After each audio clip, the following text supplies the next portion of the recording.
7 signs of quiet millionaires you meet every day.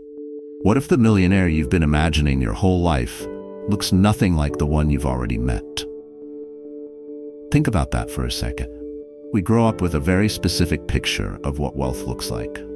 The house, the car, the watch, the effortless confidence of someone who clearly has more than everyone else in the room. And we spend years, sometimes decades, chasing a version of success built around that image. But here's what the research actually shows. The majority of people in America with a net worth of over $1 million live in ordinary neighborhoods. They drive used cars.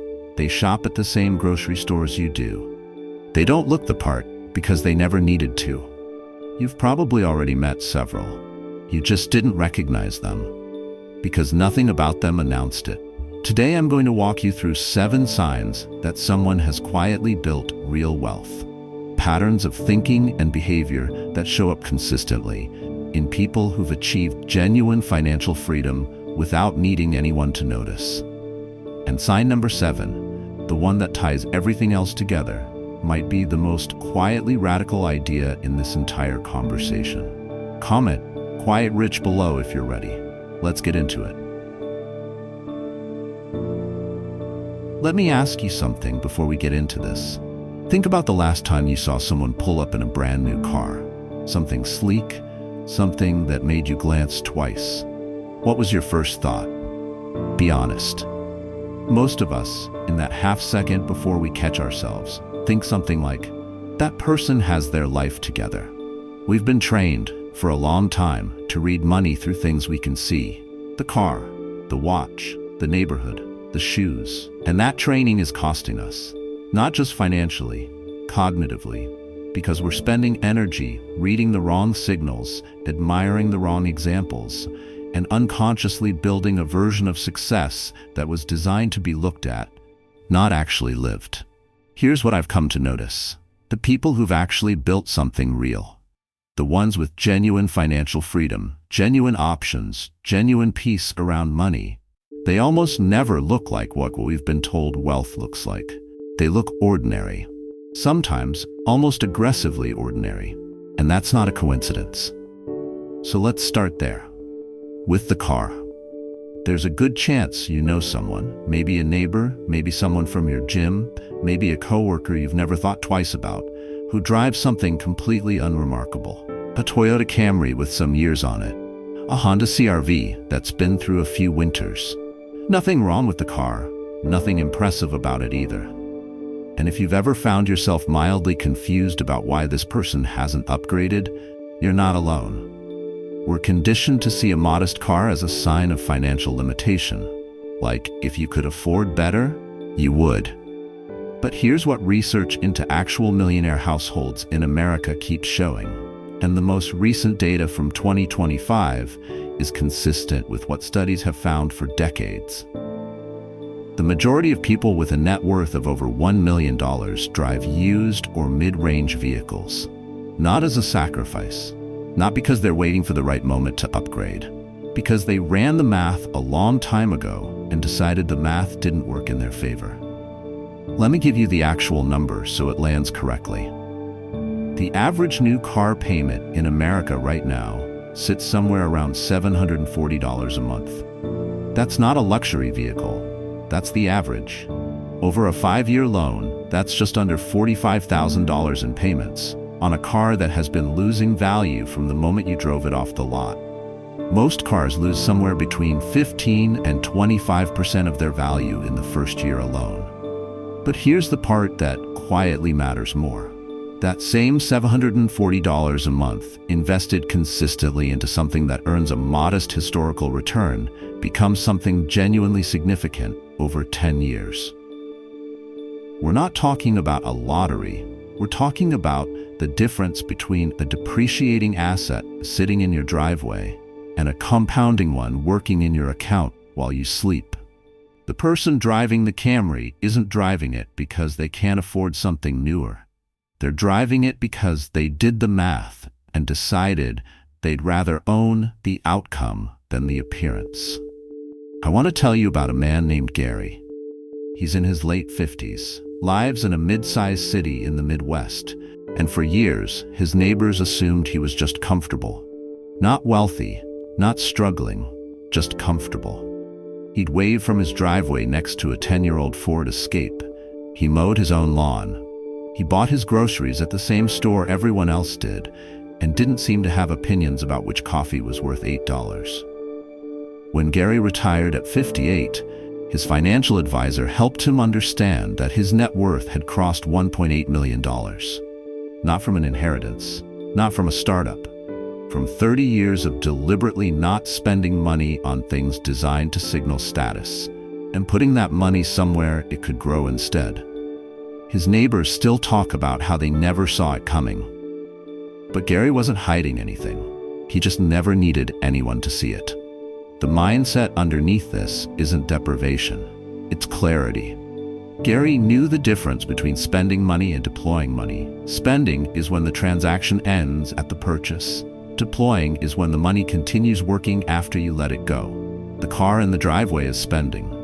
The account that didn't go into is deploying. That distinction, made consistently across thousands of small decisions over decades, is how ordinary people end up with extraordinary outcomes. There's a retired postman from a small town I think about sometimes, a man who was slightly embarrassed as a teenager by his father's 20-year-old pickup truck. All his friends' dads drove nicer things. He didn't understand why his father, who clearly had a steady job and paid his bills on time, wouldn't just upgrade. When his father passed, he found out.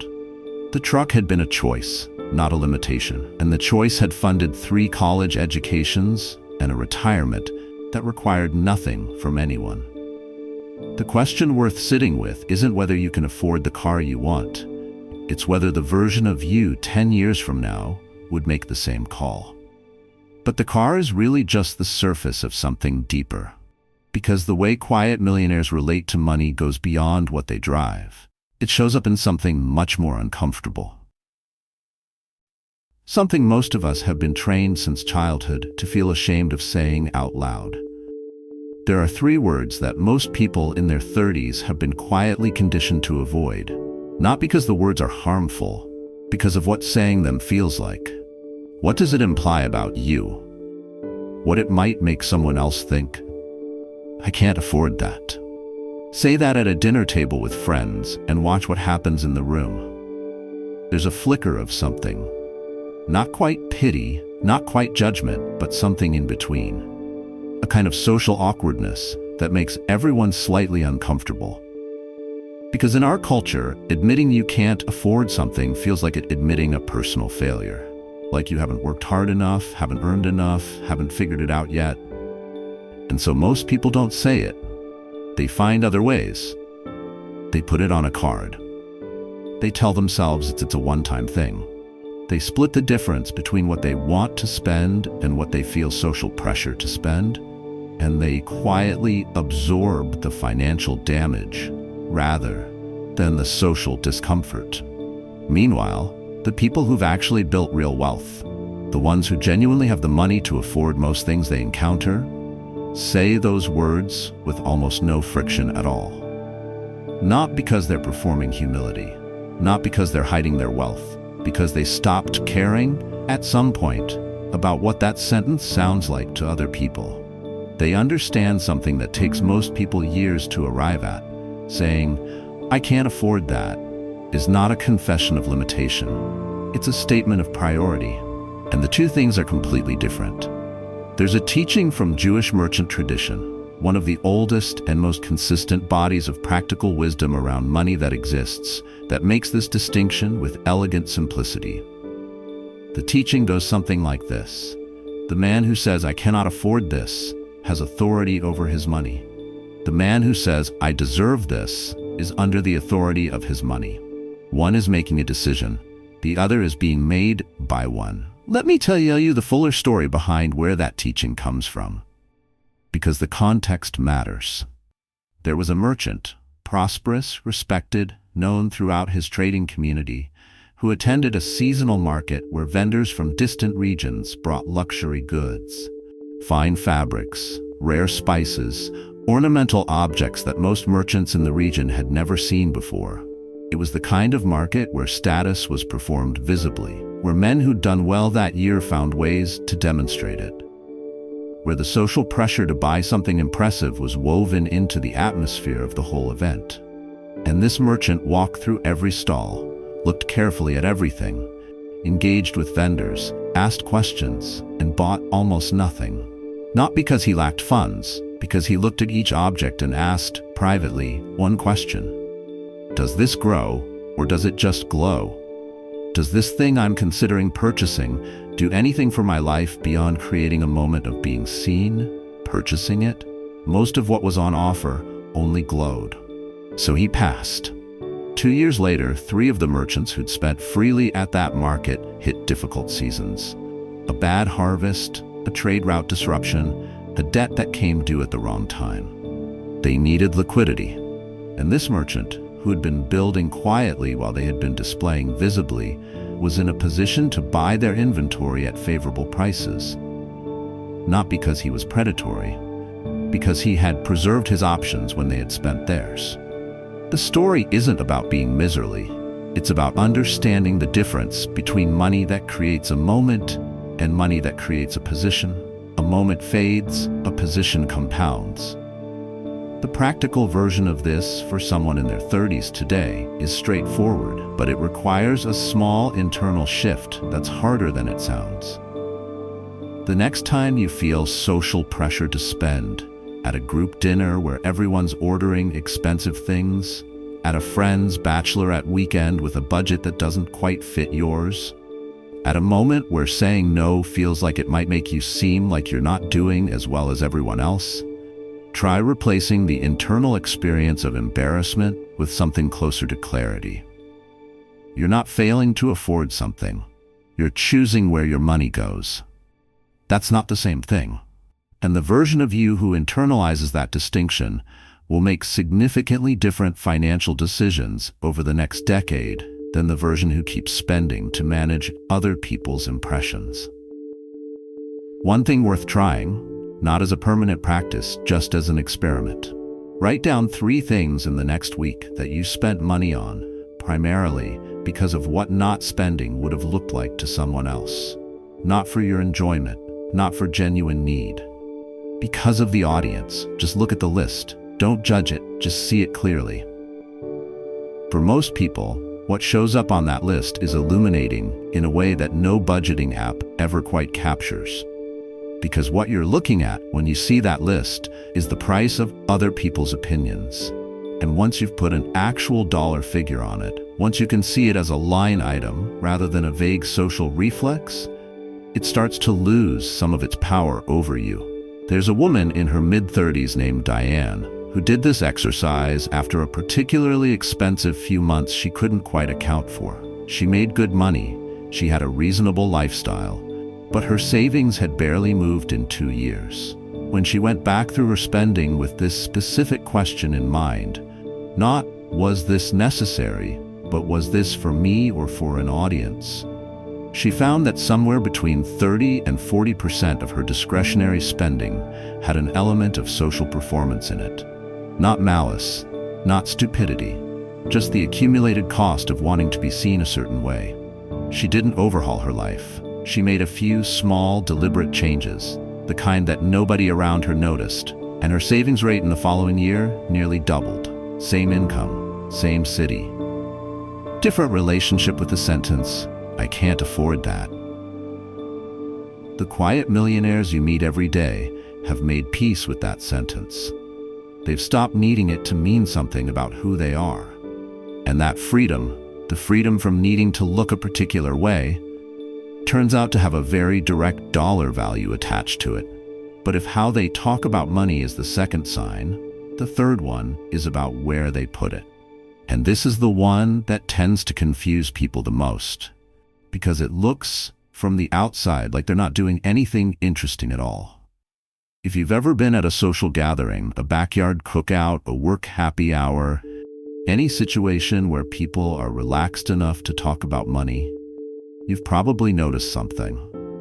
The people who talk about their investments the most tend to have the most interesting stories. The crypto position went up by 400%. The individual stock they got into before everyone else caught on. The alternative asset that their financial guy told them about before it was widely known. These are good stories. They have narrative tension, they have a protagonist making a smart move, and they have a satisfying payoff. And the people who've quietly built the most tend to have almost nothing interesting to say on the subject at all. Not because they're private, not because they're hiding a sophisticated strategy behind a modest exterior, but because the actual strategy is genuinely, almost aggressively, uninteresting. They bought a broad index fund, they contributed to it every month, they didn't sell when things got scary, they didn't add something exciting when things got boring. They just kept going, year after year, with a portfolio that would put most people to sleep in under 30 seconds if they tried to describe it at a party. And yet, let me tell you a story from ancient Babylon, not as mythology, but as a way of seeing something that human beings have had to learn and relearn across every generation because it runs against something in our nature. There were two farmers who lived on neighboring plots of land outside the city walls. Both had access to the same soil, the same water, the same seasonal markets. The first farmer was curious and ambitious.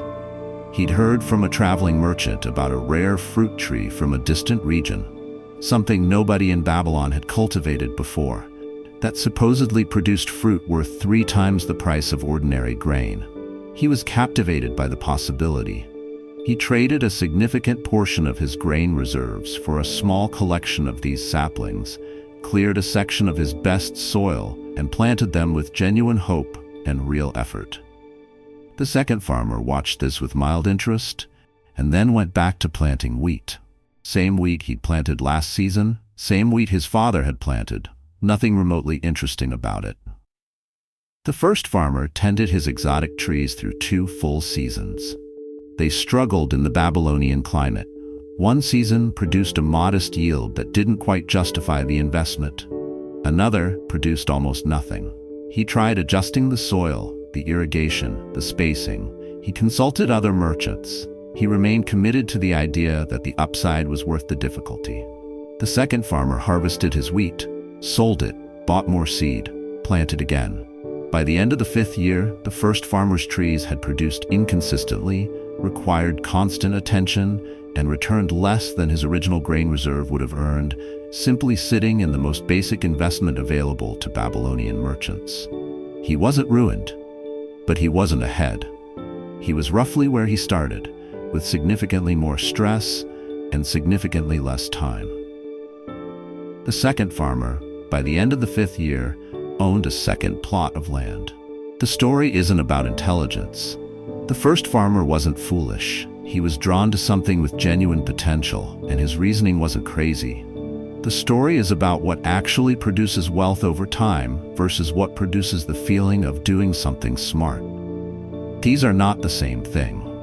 And the gap between them is where most people's financial progress quietly disappears. The data on this is consistent and has been for decades. As of 2025, roughly 80% of actively managed investment funds run by professionals who spend their entire working lives analyzing markets, underperform a simple index fund that does nothing but track the broad market over a 10-year period. Not because the professionals are incompetent, because the costs of active management, combined with the human tendency to react to short-term noise, compound against performance over time in a way that's very difficult to overcome. Regardless of skill, the boring option wins. Not every year, not in every market condition, but over the kind of time horizons that matter for building real wealth. 10 years, 20 years, the arc of a working life, the index fund sitting quietly in someone's account, receiving a fixed contribution every month, never being sold in a panic, and never being replaced by something more exciting, outperforms the vast majority of more sophisticated approaches. What's interesting is that most people already know this. The information isn't hidden. It's in every personal finance book written in the last 30 years. It's in the academic research. It's in the track record of the most consistently successful long-term investors. And yet people keep choosing excitement over consistency. Not because they're irrational, but because consistency doesn't feel like doing anything. It doesn't feel like being smart. It doesn't give you something to report back on when someone asks how your investments are going. Same as last month is not a satisfying answer, but it might be the most financially productive one. There's a man I want to tell you about, a guy named Thomas, early 60s now, who spent the first decade of his investing life doing what most people do, chasing the story. He had a handful of individual stocks he'd picked based on companies he understood and believed in. He had a small crypto allocation from when that conversation was at its loudest.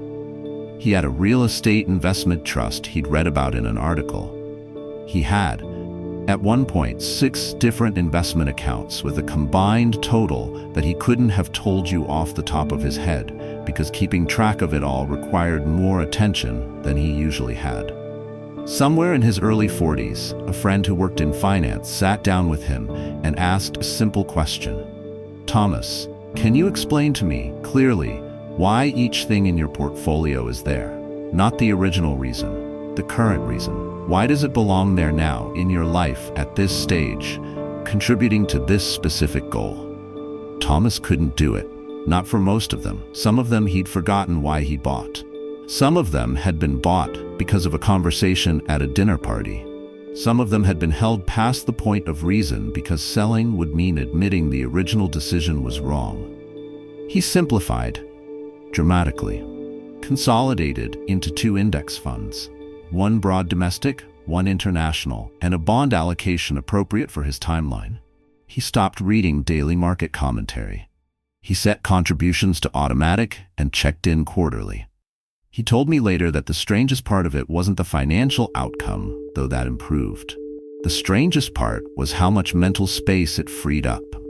He hadn't realized how much background processing his complicated portfolio had been requiring.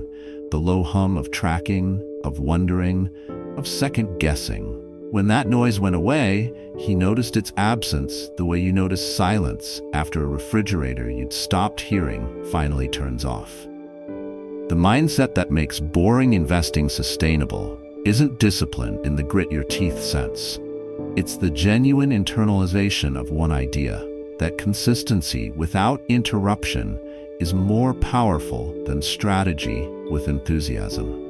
The investor who contributes the same amount every month for 20 years and never touches it will, in most realistic scenarios, outperform the investor who contributes variably, reacts to market movements, and periodically replaces their portfolio with something they feel better about. The exciting story is expensive. The boring one compounds. And here's where it connects to something that might seem unrelated at first, but is, I'd argue, one of the most underrated indicators of genuine financial stability you'll ever observe in another person. You can tell a lot about someone's financial foundation by watching them during a bad market week. Not what they say. People say all kinds of composed things about money when they're trying to appear calm. What they do. Whether they check their phone more than usual, whether there's a tightness in how they carry themselves, whether the conversation keeps drifting back to what the market did yesterday and what it might do tomorrow. Most people, when the numbers are moving in the wrong direction, feel it physically. There's a low-grade anxiety that takes up residence somewhere between the chest and the stomach and doesn't fully leave until things stabilize. And for a lot of people, that feeling is just accepted as part of having money invested, like the discomfort is the price of participation. But there are people, and you've probably met at least one without fully registering what you were seeing, who just don't have that relationship with market volatility. Not because they don't have money invested. Often, because they have significantly more invested than most people around them. They'll acknowledge that markets are down. They might even find it mildly interesting from an intellectual standpoint. But the physical anxiety, the compulsive checking, the low hum of worry that follows everyone else around for the duration of a downturn, it's just not there. And the reason isn't stoicism as a personality trait. It's stoicism as a deliberately constructed financial architecture. Marcus Aurelius was, by any measure, one of the most powerful men who ever lived. Emperor of Rome at the height of its influence, commander of the largest military force the ancient world had assembled, administrator of an economy that touched virtually every corner of the known world.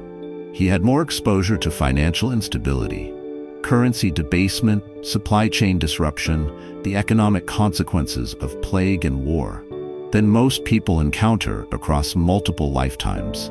And yet, what he wrote privately in the journal he never intended anyone to read wasn't about strategies for managing crisis. It was about the discipline of distinguishing between what you can influence and what you cannot. He called it, in different phrasings across different entries, the practice of returning your attention to what is actually within your reach and releasing, with genuine intention and not just performance, everything that isn't. He wasn't writing this as philosophy for its own sake. He was writing it because he'd found, through hard experience, that the leaders who panicked in response to conditions outside their control made worse decisions than the leaders who stayed grounded. Not because the panicked ones cared less. Because panic narrows the field of available thinking. It collapses your options down to the most immediate, most reactive choice available, which is almost never the best one. The financial version of this is something worth sitting with. When markets drop and your first impulse is to do something, to sell, to move, to adjust, to protect, that impulse is usually not coming from analysis. It's coming from the discomfort of watching a number go down. And the action it produces most of the time is not protective. It's expensive. It locks in a loss that time would have recovered. It moves you out of a position right before the recovery that you would have needed to be in to benefit from. The people who remain calm during a downturn aren't suppressing the impulse to react. They've built a financial structure in which the correct response to most market volatility is genuinely, accurately nothing. They have enough liquidity elsewhere that they don't need to touch investments during a downturn. They have a time horizon long enough that the current dip is a paragraph in a much longer story. They've been through enough cycles to have a felt sense, not just an intellectual one, that the graph tends to continue upward over time, even when it's temporarily going the other direction. Their calm isn't psychological performance. It's the natural byproduct of appropriate structure. Think about the difference between two people watching the same storm from two different houses. One person is in a house with a questionable roof, windows that have always leaked slightly, and a basement that flooded 2 years ago. The storm is a genuine threat to them. Their anxiety is rational. There are real structural vulnerabilities that the storm might expose. The other person is watching from a house where every system has been checked and reinforced. The storm is still a storm, but it's not a crisis. They can watch it with something close to equanimity because they did the work before the weather changed. Financial anxiety, in most cases, is not a personality problem. It's a structural one. It's the honest, accurate response of a nervous system that knows, somewhere beneath conscious articulation, that the foundation isn't solid enough to absorb what might be coming. The solution isn't to become a calmer person. It's to build a more solid foundation and let the calm follow naturally from the structure. There's a woman named Patricia who spent most of her 30s in a state of chronic low-level financial anxiety. Not because she was in crisis. She had a good job, paid her bills, wasn't in dangerous debt, but she had almost no savings buffer, an investment account she checked daily and felt vaguely guilty about not understanding better, and a general sense that any unexpected expense would require real scrambling to manage. She didn't overhaul her life in a single dramatic moment. Over about 2 years, she built 3 things deliberately: an emergency fund that reached 4 months of expenses, a simplified investment account, 2 funds, automatic contributions, checked monthly rather than daily, and a clear understanding of what her money was actually doing, which meant she could explain it to herself in plain language without needing to reference anything she'd read online recently. The anxiety didn't disappear, but it changed character. What had been a diffuse, ever-present hum became something more specific and manageable. The kind of concern that shows up occasionally, gets addressed with a concrete action, and then goes away again. She described it once as the difference between living in the weather and living in a house. The weather was the same. Her relationship to it had changed entirely. The 30-day experiment I mentioned earlier is worth revisiting here. Delete the daily market tracking app from your phone. Check your investments once a month on a specific day you choose in advance.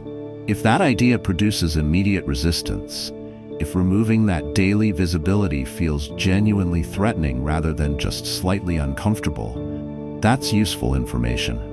It suggests your current financial structure requires more monitoring than a healthy one should.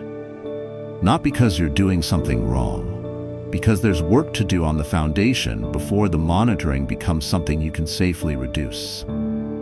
The goal isn't to stop paying attention. It's to build something solid enough that your attention can be directed toward your life, rather than toward managing the anxiety that an insufficient structure produces. But here's what I find genuinely surprising about the quiet millionaires I'm describing. The thing that most people get wrong when they imagine wealthy people, the assumption that runs deepest and turns out to be the most consistently incorrect, is about how they relate to other people, specifically to giving. There's a picture most people carry, somewhere in the back of their mind, of what a wealthy person looks like in relation to money and generosity. It's not a flattering picture. It usually involves someone who watches every dollar carefully, who's slow to pick up a check, who finds tasteful ways to avoid contributing more than necessary to shared expenses. The word frugal gets used, but what people often mean is something closer to withholding. Like the accumulation of wealth requires a kind of hoarding mentality that makes genuine generosity difficult or unlikely. I want to tell you why that picture is almost entirely wrong. Not occasionally wrong, consistently, reliably, almost universally wrong when you look at people who've built real wealth over time. Not inherited it, not stumbled into it, but built it through the kind of patient, deliberate habits we've been talking about. The quiet millionaires you meet every day tend to be among the most generous people in any room they occupy. You just don't see it, because they've organized their giving in a way that doesn't require an audience. There's a story in the biblical tradition, one of the most quietly radical ideas in the entire text, I think, about two people making offerings at a temple. The first is wealthy and gives a large, visible sum. The second is a widow, poor by any measure, who gives 2 small coins, everything she has. And the observation made in the text isn't about the amount. It's about what each gift costs the giver relative to what they had. The widow's 2 coins, given from genuine scarcity, represented something the wealthy man's large gift did not.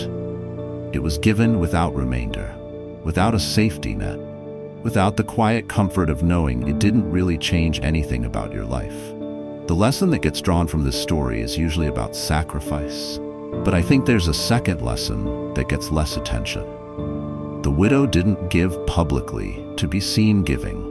She gave because giving was the right thing to do with what she had at that moment. The absence of an audience wasn't a limitation of her offering, it was a feature of it. She wasn't performing generosity, she was practicing it. Now let me tell you about a man named Edwin. Edwin was 67 years old when he died in a small city in Ohio. He'd spent his career as a high school history teacher, 31 years in the same building, teaching the same broad survey of American history to generations of 16-year-olds who were mostly thinking about other things. He drove a 2009 Subaru Forester for the last 11 years of his life. He ate lunch at the same diner every Tuesday, always ordered the same thing, always left a tip that the staff described as quietly, consistently generous, not extravagant, but reliably more than expected.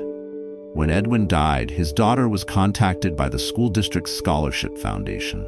Edwin had been making annual contributions to a student scholarship fund for 22 years. Not enormous contributions, amounts that would have been noticeable in his budget but not catastrophic. Consistent, annual, automated, and entirely anonymous. The scholarship had sent 11 students to college over those 2 decades. None of them knew who funded it. The foundation had honored Edwin's explicit request that his name be attached to it in any way. His daughter then received a second call from a family he'd quietly helped 20 years earlier when the father lost his job and they were facing eviction. Edwin had covered 3 months of their rent through a mutual aid organization, anonymously, and then never mentioned it to anyone. Then a third call from a former student who'd needed textbooks in her first semester of community college and received an anonymous money order in the mail with a note that said only, "Keep going." Edwin's net worth at the time of his death was just over $1.9 million. His house was paid off, his car was 11 years old, his diner lunch was $9.50 plus tip. Nobody around him had seen it coming, but they also, now that they were looking back, couldn't say they'd ever seen Edwin do anything that implied he needed to be seen. He didn't need credit for things he did well at work. He didn't need recognition for his years of service. He didn't need anyone to know what his financial life looked like.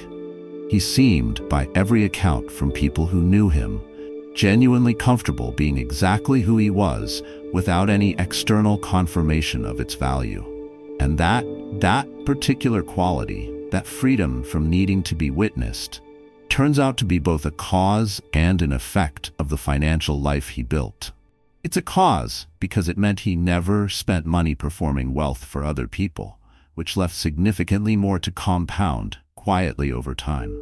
And it's an effect because real financial security, built genuinely over years, tends to reduce your dependence on external validation.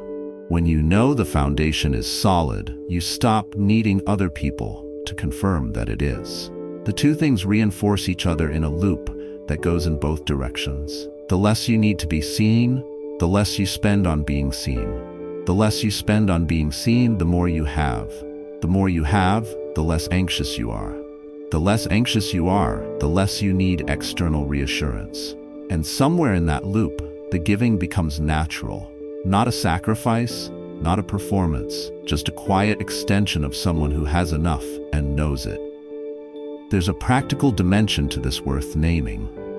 Anonymous generosity, even in very small amounts, is one of the most effective exercises I know of for loosening the grip that other people's opinions have on your financial decisions. Not because it makes you virtuous in some abstract way, because the act of giving without an audience trains a specific psychological muscle. The ability to do something genuinely good without needing anyone to register that you did it. That muscle, once developed, carries over. The next time you're in a social situation where spending money would make you look a certain way, and not spending it might make you look a different way, you have a little more access to the part of yourself that can make the decision based on what you actually want, rather than what the room will think of you. Try it in a genuinely small way. Pay for the coffee of the person behind you in line and leave before they find out. Leave a larger tip than usual at a place you'll probably never return to. Contribute something modest to a cause that nobody in your social circle would know you cared about. The amount is almost irrelevant. What you're practicing is the act of giving without a receipt, without social credit, without the warm glow of being thanked. It's uncomfortable the first time, slightly less so the second, and somewhere along the way, it becomes a quiet, private pleasure. The knowledge that you did something real without needing anyone to confirm that you did. The people who've internalized this most deeply, the ones who give consistently anonymously without keeping score, tend to share something else that I think is even more fundamental to how they've built what they've built. It's something about how they think about time, not money, time. And the distinction they've drawn between the two is one of the most clarifying things I've encountered in thinking about why some people end up with genuine freedom. and others stay in the loop of earning and spending indefinitely. Here's a question that doesn't get asked nearly enough. When was the last time you heard someone describe their week and use the word expensive to describe something that had nothing to do with money? As in, that meeting was expensive. That obligation was expensive. That thing I said yes to because I didn't know how to say no cost me something I'm not sure I can get back. Most people in their 30s are fluent in the language of financial cost. They know roughly what things cost in dollars. They track it, worry about it, and optimize it to varying degrees. But the same people often have almost no framework for thinking about the cost of their time with anything like the same precision. Time gets given away in ways that money never would. Commitments get made to things that don't return much value, not because the person is careless, but because the cultural infrastructure for evaluating time is so much weaker than the infrastructure for evaluating money. The quiet millionaires you meet every day have at some point built that infrastructure for themselves. And it changes almost everything about how they make decisions, financial and otherwise. Benjamin Franklin is almost always quoted on this subject with the phrase, "Time is money." And that framing has done a lot of work in the world, mostly useful work. But I think the deeper version of what Franklin actually believed, demonstrated by how he structured his own life rather than by the aphorism, is closer to the inverse. Not that time is money, but that money, properly deployed, can buy back time. And time, unlike money, cannot be earned back once spent. Franklin didn't accumulate money for its own sake. He accumulated it with a specific end in mind: the freedom to spend his time on the things he found genuinely worthwhile. Science, writing, public service, conversation with people he found interesting. He built his printing business into something that ran without requiring his daily presence. Not because he was lazy, but because he understood that his hours had a higher use than standing at a press. He was, in the truest sense, investing money to purchase freedom of attention. And he made that trade deliberately, consciously, over many years. Most people get this backwards. They trade time for money indefinitely, with a vague sense that at some future point, retirement, financial independence, some threshold they've never quite defined, they'll start getting the time back. But the trade compounds in the wrong direction. The more time you've spent in a particular pattern of exchange, the harder it becomes to imagine a different one. The horizon keeps moving. The future freedom keeps getting deferred. The people who break this pattern tend to do it by developing a specific habit of thought that sounds almost absurdly simple, but turns out to be genuinely clarifying. They calculate, at least approximately, what an hour of their free time is worth to them. Not their hourly wage. That's a measure of what someone else will pay for their labor. Their own internal valuation of an hour of discretionary time. What would they need to be paid, above and beyond what they currently earn, to willingly give up an hour that would otherwise be theirs?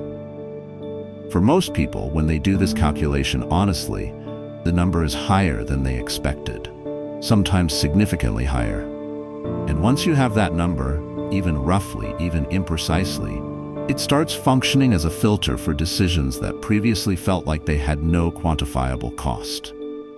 I want to tell you about a woman named Sandra. She's 53 now, but this story takes place when she was 48. Working as a senior project manager at a mid-sized consulting firm, earning a solid income and performing well by every measurable standard. Her company offered her a promotion, a genuine one, with a title increase and a compensation bump of just over $30,000 a year. The kind of offer that most people in her position would accept without extensive deliberation. Sandra didn't say no immediately. She sat with it for 2 weeks. She did something that her colleagues, when she described it later, found slightly eccentric. She calculated what the promotion would actually cost her in time. The new role required roughly 15 additional hours per week of genuine working time. Not flexible, not occasionally, but structurally as a feature of the position. She annualized that. 15 hours a week across 50 weeks was 750 hours a year. Then she divided the compensation increase by the additional hours. $30,000 divided by 750 hours was $40 an hour. And then she asked herself a question that turned out to be the right one. Is an hour of my time at this stage of my life, with the things I want to do and the people I want to be present for, is that hour worth $40 to me? For Sandra, the honest answer was no. Not because $40 is an insignificant amount of money, but because she'd spent enough time thinking about what she actually wanted from her life to know that the hours in question had a higher value to her than the price being offered for them. Time with her kids, who were teenagers and moving toward independence faster than she was ready for. Time for the writing she'd been putting off for 6 years. Time for the physical life she kept postponing until things settled down. She turned down the promotion. Her colleagues genuinely didn't understand. Her manager tried twice to revisit the conversation, and Sandra, with more clarity than she'd expected to feel, held her position. 3 years later, her company went through a significant restructuring. The role she would have been promoted into was eliminated. The people who held it were displaced in ways that took them 18 months to recover from professionally. Sandra was unaffected, still in her original role, still managing her time the way she'd chosen to manage it. She didn't predict the restructuring. She wasn't being strategically cautious. She simply knew what her time was worth to her, and she'd made a decision based on that knowledge rather than on what the decision would look like to other people. The financial dimension of this extends beyond job decisions. It shows up in how quiet millionaires evaluate almost every commitment that touches their time. The obligation they agree to out of guilt rather than genuine desire. The project they take on because declining felt uncomfortable.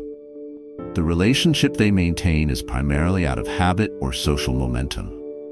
Each of these has a real cost, not just in hours, but in the quality of attention available for everything else. And the people who've built genuine financial freedom tend to be, not coincidentally, the same people who are most deliberate about what they allow to claim their time. There's an old principle, one that shows up in different forms across different wisdom traditions, that goes something like this. You can always make more money. You cannot make more Tuesday afternoons. The people who've internalized this don't say it out loud very often, but you can see it in how they decide. They're not trying to fill every hour productively. They're trying to ensure that the hours belong to them, that they're living a life they chose, rather than one they drifted into through accumulated obligations they never stopped to evaluate. The practical starting point is less dramatic than it might sound. Begin with one category. Look at the recurring commitments in your life, the things that claim your time on a regular, predictable basis, and ask for each one, if I were choosing this fresh today, with full awareness of what it costs me in time and attention, would I choose it? Not, is it good or is it worthwhile in the abstract? Would I choose it with this particular hour, at this particular stage of my life, given everything else that could go in that slot instead? For most people, most of their recurring commitments survive this question. But one or two don't, and the ones that don't, the ones that have been sustained by inertia rather than genuine choice, are worth examining, not necessarily eliminating, but at minimum, seeing clearly for what they are. Because the person who knows what their time is worth and who makes decisions that reflect that knowledge is building something that compound interest alone can never build. They're building a life that feels like it belongs to them. And that feeling, the felt sense of authorship over your own days, is both the product of financial freedom and one of its most reliable early indicators. But there's one more sign, the last one, and in some ways it's the most fundamental of all, because everything else we've talked about today flows from it in one direction or another. It's not about what they spend or what they drive or what they invest in or how they give. It's about something quieter than any of those things. Something that once you see it, you start noticing everywhere. There's a particular quality that I've noticed in people who've built genuine, lasting wealth. And it's the hardest one to describe because it doesn't show up as a behavior exactly. It shows up as an absence. The absence of a certain kind of tension that most people carry so constantly, they've stopped noticing it's there. It's the tension of managing how you appear. Most of us spend a quiet, continuous portion of our mental energy on this. Not obsessively, not in a way that feels dramatic or even particularly conscious, but it's there. In the moment before you answer a question about what you do for work. In the decision about which neighborhood to mention when someone asks where you live. In the restaurant you suggest when you're trying to make an impression. In the clothes you choose for an event where you don't know everyone. In the version of your financial situation you present when the conversation drifts that direction at a dinner party. None of this is vanity in any deep sense. It's just human. We're social creatures, and we care what our community thinks of us. That instinct served important purposes for most of human history. But in the context of modern financial life, where so many products and services are explicitly designed to convert that instinct into spending, it becomes one of the most expensive unconscious habits most people have. The quiet millionaires you encounter in ordinary life have, somewhere along the way, mostly stopped doing this. Not because they became indifferent to other people, not because they developed some superior character, but because they arrived, through experience or reflection or both, at a sufficiently clear sense of who they are and what they're building. The opinions of peripheral observers simply stopped carrying much weight. And the financial consequences of that shift are enormous. Let me tell you about a man named Richard. Richard was 64 years old, retired, and lived in a mid-sized city in the southeast. He'd spent his career in municipal water management. Not a glamorous field, not a high-profile one, but steady and reasonably compensated over 35 years. He drove a 2013 Honda Accord that he'd bought used and maintained carefully. He wore clothes that were clean, well-fitted, and entirely unremarkable. He ate breakfast most mornings at a diner 2 blocks from his house, always at the same corner table, always with a physical newspaper because he found the ritual settling. The young server who worked his section on Tuesday and Thursday mornings, a 24-year-old named Marcus who was saving for his first apartment, thought of Richard as a pleasant regular, a decent tipper. Someone who asked about Marcus's week and actually listened to the answer. Nothing about Richard suggested anything other than a comfortable but ordinary retirement. What Marcus didn't know, and what most people in Richard's life didn't know, was that Richard had spent 22 years quietly funding a scholarship at the community college 3 miles from the diner. That he had paid off his daughter's graduate school loans without telling her for 8 months, as she'd thought she was receiving a grant. That his investment accounts, built over decades of consistent, boring contributions to instruments he could explain in 2 sentences, held just over $2.3 million. Richard didn't hide this information. He simply never brought it up. There was no version of any conversation where he felt the pull to mention it. Not because he was strategically modest, performing humility as a kind of inverse display, but because his sense of who he was had nothing to do with what those accounts contained. He knew what he'd built. He knew why he'd built it. He didn't need Marcus or his neighbors or anyone at a dinner party to know it in order for it to be real. This is the quality I'm pointing at. Not secrecy, not false modesty, just a genuine, settled indifference to whether other people's mental image of you matches the reality of your financial life. And the reason this matters so deeply, the reason it belongs at the end of this conversation rather than somewhere in the middle, is that virtually every other sign we've talked about today flows from this one. The person who is genuinely unbothered by what others think of their car can drive the Camry without friction. The person who doesn't need their financial choices to signal status can say, "I can't afford that," without shame. The person who isn't seeking social confirmation through their investment portfolio can hold boring index funds without feeling the pull towards something more impressive to report. The person who doesn't need to be seen as generous can give anonymously and feel the full, private satisfaction of it. The person who isn't performing productively can value their time honestly without needing the metric to be visible to anyone else. All of it connects back to this. The freedom from needing to be seen a particular way is not the result of financial freedom. In many cases, it's the precondition for it. Because the people who most need external validation of their success are the people who spend the most money manufacturing it.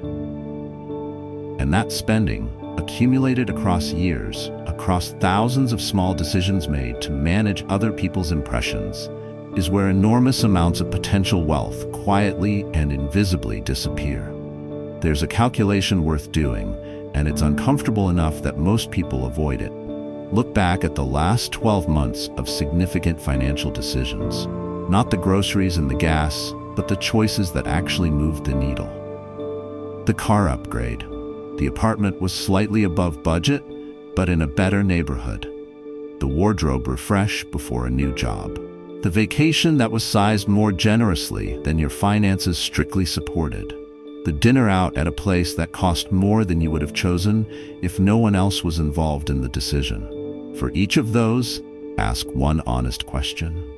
If no one who knows you would ever find out about this decision, if it were entirely invisible to every person whose opinion of you matters to you, would you have made the same choice? Not as a judgment, just as information. For most people, the honest answer to that question, applied across enough decisions, reveals a pattern. Not a shameful one, a human one. A significant portion of the financial choices we make are made at least partly for an audience. And the cost of that audience, totaled honestly across a decade of decisions, is staggering. Richard never did that calculation, as far as anyone knows. He didn't need to. He'd arrived somewhere. Through age, through experience, through whatever combination of reflection and circumstance shapes a person, where the audience had simply stopped being relevant to most of his decisions. He bought what he needed, he invested what he could, he gave where it mattered. He ate his breakfast at the corner table and read his newspaper and asked Marcus how things were going. He knew who he was. The accounts confirmed it, but they didn't create it. And here's the question I want to leave with you. Not rhetorically, but as something genuinely worth sitting with in the days after you watch this. How much of your financial life has been designed for you, for the actual texture of your daily experience, your actual values, your actual vision of what a good life looks like? And how much has been designed for an audience that, if you're honest, is probably paying far less attention than you've assumed? Because the gap between those two things is where the work is. Not the budgeting, not the investment strategy, not the optimization of any particular financial lever. The gap between who you actually are and who you've been spending money to appear to be. That gap, closed gradually and without drama, is where the quiet millionaires you meet every day found the margin to build what they built. They didn't find extra money. They stopped spending it on being seen. Which of these 7 signs landed closest to home for you? And more importantly, do you recognize someone in your own life in any of these descriptions? Drop their first name in the comments below. Let's take a moment to acknowledge the quiet ones. The people building something real without needing anyone to notice. They deserve to be seen, even if they'd never ask for it. If you've stayed with me through all 7 of these signs, I want you to sit with something for just a moment before you close this out. The quiet millionaires we've been talking about today didn't get there by being exceptional. They got there by being consistent about a small number of things that most people know matter, but keep postponing until the conditions feel more right. The car didn't get upgraded. The sentence they said without embarrassment. The boring investment wasn't replaced with something exciting. The gift nobody saw them give. The promotion they turned down because they knew what their time was worth. the deep, settled comfort of not needing anyone to confirm who they are. None of that is secret knowledge, but knowing it and living it are two very different things. And the distance between them is usually crossed not in a single dramatic decision, but in a quiet, private moment where you choose the honest answer over the impressive one. This week, just this week, pick one of these 7 signs and ask yourself where you're living its opposite.